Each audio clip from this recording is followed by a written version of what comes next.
Medical teams were called in to attend to 90 Pulamadibogo Primary School pupils in Soshanguve who allegedly consumed muffins suspected to be laced with dagga, also known as space cookies, bought from a street vendor this morning. One child is reported to be in critical condition in a hospital, while the rest were treated at surrounding clinics in the area. We are now joined by Gauteng Education spokesperson Steve Mabona. Steve, thank you very much for joining us.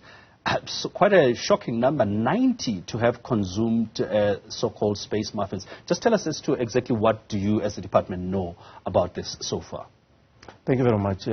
According to information at our disposal, is that the learners were going to school and they happened to buy these muffins, which are called space cookies. They lace them with dagga. So on arrival at school, educators started seeing them behaving strangely. Some were nausea, some complained about stomach cramps, and there's one that was vomiting, and the officials felt that they need to call in emergency services, and they were quick to respond. We must put that on record, and they treated them, all of them, but then they felt that they need to rush them to the nearest medical facilities. I'm talking about different clinics. Yes. Now, I mean, I'm just shocked by the number. If we're talking 90 children, I mean, how much, and probably you don't have the details, but how many of this or how much of the space cookies, and how does it happen that so many kids are exposed to this? Do you have an idea? I mean, it's understandable if one or two, out of curiosity, buy these things to consume them, knowingly or otherwise, but 90, that's a scary number. And that's why the MEC is quite concerned about this, and we are hopeful that the police will assist us in their investigation, because they've already identified the street vendor whom the children bought this thing from them, and we are hopeful that they will do necessary tests and check, and they will assist us with that investigation. I mean, these are primary school learners. They are inquisitive. Some they will want to share. I mean, if one buy, probably they had to share this among themselves. And but it's quite concerning that, street vendors will then expose our children to this. It's quite scary, if we were to put it that way, because we don't know what might have happened. And that's why the Department of Health felt that they will then have to admit all of them for observation.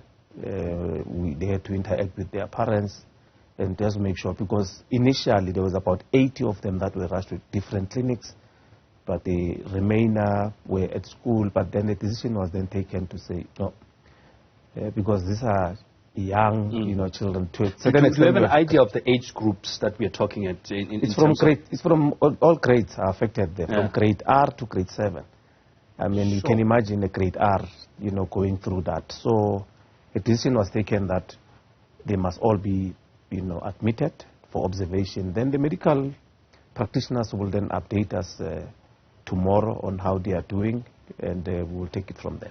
I know we are, as this is a story that is currently ongoing, we are within the realm of speculation. But these kids or whoever acquired these space cookies, knowingly get this? Do we have an idea as to whether they knew what they were consuming? At least the initial ones that I would presume bought them, or were they just kids who bought cookies? At primary school, I suspect they probably were not aware what they were buying. But let's see how the investigation unfold. Probably a street vendor will give us an idea on whether it's for the first time they are selling or they on a continuous basis.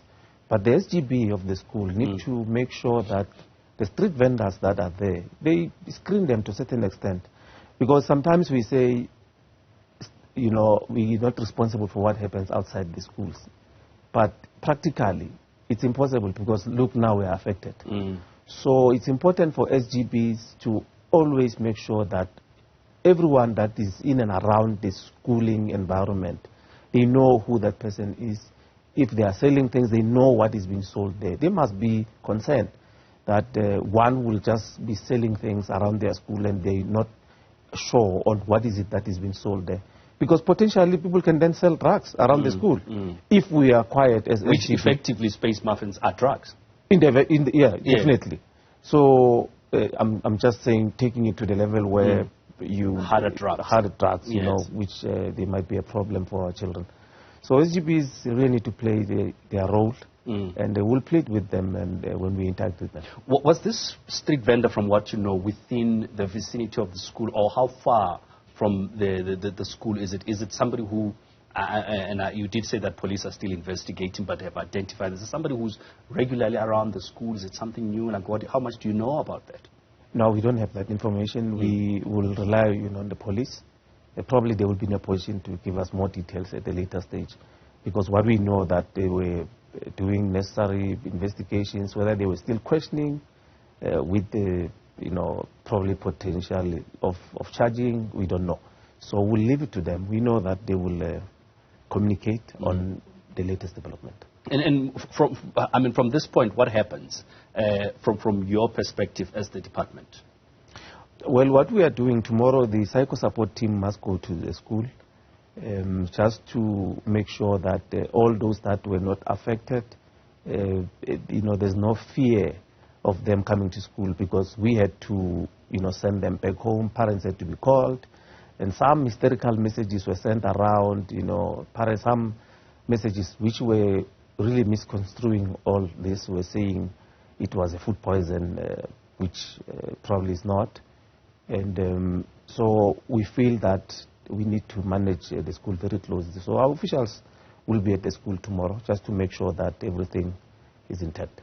Would you then say that as we look into a situation like this, how do we move forward, if in any way, as government, is from your perspective, as parents, as schools, to avoid such incidents? Because, as you say, one learner is in a critical condition. You just mentioned that we also run a risk of kids being exposed to harder and more dangerous drugs. Moving forward, what can be done to try and eliminate and make sure that incidents like this do not repeat themselves? I deliberately mentioned SGBs because 80% of what happens in our schools is on the shoulders of the SGB, because they are responsible for governance.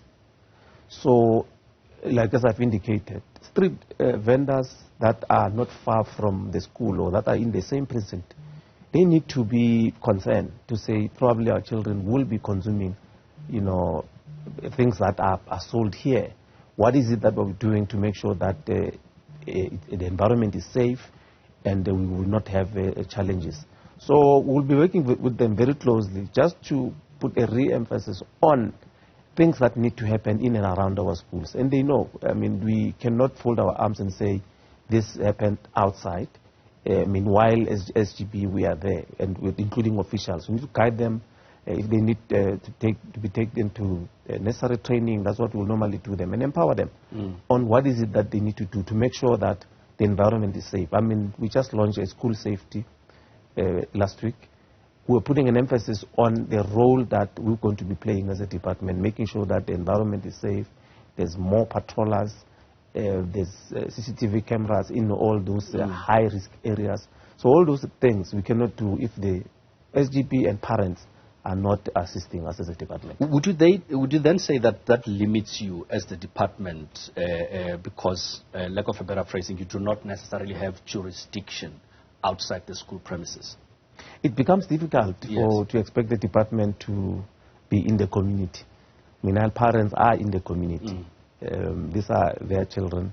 They need to be, their safety is paramount, as much as when they hand them to us in our environment, we, premise it that way. It's quite paramount. So it's important that we need to work together. That's why we said partnership will assist us to go a long way.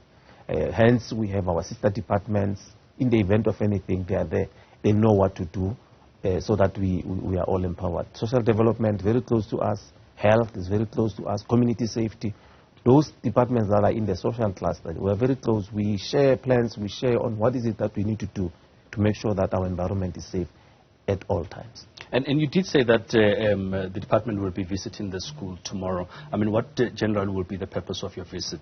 What will you be just looking further at this, but effectively, what would be the desired outcome out of that visit tomorrow? It's more on to put on the emphasis on messaging.